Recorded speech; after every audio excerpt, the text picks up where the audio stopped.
Hi, I'm Tim Daniels from lapsoftheshutter.com, and in this video we're going to cover a quick way to selectively sharpen your photos. Most people sharpen every part of their photos to the same level, but this ignores the fact that different parts of your photo may need different levels of sharpening. If you think about how sharp parts of a scene appear to your eyes when you're taking photos, you might notice that bright areas like the sky tend to be softer, or dark areas like parts of the ground tend to be sharper and easier to find detail in. Luckily, it's easy to replicate this effect in Photoshop by selectively sharpening dark areas only.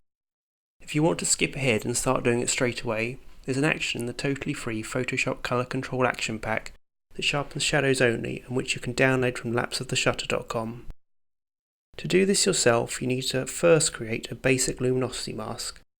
With your photo open in Photoshop, move to the Channels tab and control-click on the RGB thumbnail to select the brightest 50% pixels in your photo. You may want to refine this mask even further depending on the dynamic range in your photo. You can do that by Ctrl-Alt-Shift clicking on the RGB thumbnail again. This multiplies the mask by itself, making the selection more extreme.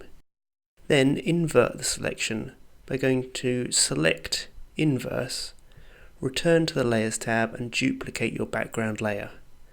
This will not duplicate all of it, but only the parts currently selected by the luminosity mask. If you take a look at the layer we just created, you can see that it only contains the darkest parts of your photo. You can now add your preferred sharpening methods to this layer.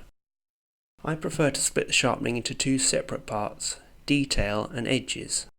So first, rename your duplicated layer to Sharpen Edges, then duplicate it again,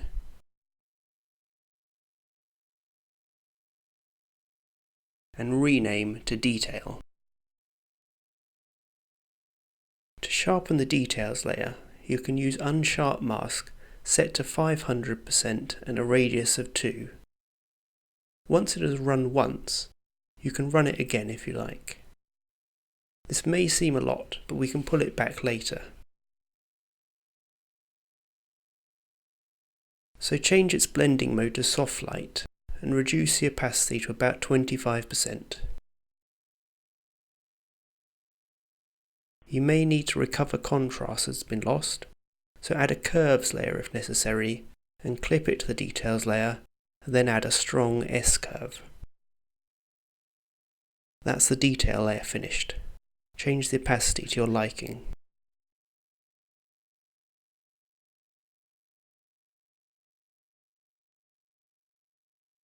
To sharpen edges, we are going to use a high pass filter set to a radius of about 20 pixels.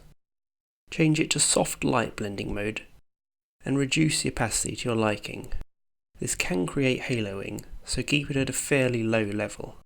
Let's zoom into 100% to see how each of these sharpening layers works. It's a detail layer before and after.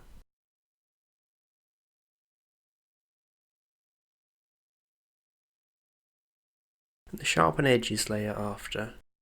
You can see that both layers are applied at a high level to the darker parts of the photo, and to a much lower strength to the brighter parts of the photo.